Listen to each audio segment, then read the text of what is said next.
ఒక వ్యక్తుల మీద ఇండివిజువల్గా టార్గెట్ చేయడము, వెనకాల ఏముందో అర్థం చేసుకోకుండా మాట్లాడము, మీలాంటి వాళ్ళు కనీసం ఇలాంటి క్వశ్చన్స్ వచ్చినప్పుడు ఇది అండర్లైన్ చేసుకోండి.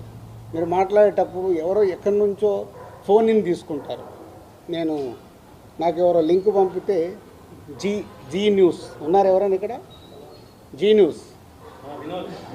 జీ న్యూస్లో చూసా ఇందాక ఎవరో పంపిస్తే.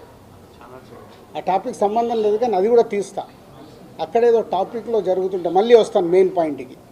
టాపిక్లో జరుగుతుంటే మొదటి రోజు గేమ్ చేంజర్ సినిమా పైరసీ వచ్చింది.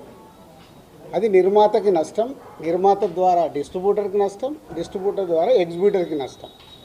అక్కడ ఒక ఎక్స్ నిర్మాత అంటున్నాడు, ఆ నిర్మాతనే ఇది పైరసీ చేసి ఉండొచ్చు. అంటే ఎంత నీచం! ఒక ప్యాషనెటిక్ ప్రొడ్యూసర్ అని నా సినిమాని నేను కాపాడుకోవడానికి ఫైట్ చేస్తాను అంటే ఎంత దిగజారిపోతున్నారు వాళ్ళు. మీడియాలకు రావడానికా, మీడియా వాళ్ళు ఇచ్చే ఇంపార్టెంట్ కోసమా? అది అవసరం లేని టాపిక్. పైరసీ మీద మేము ఫైట్ చేస్తాం కానీ ఎవడన్నా హౌస్ మన ఇంట్లో మనిషిని మనం చంపుకోవాలని ఎవడన్నా మనిషి అనుకుంటాడా? ఏ కుటుంబంలో ఎవరన్నా అనుకుంటారా?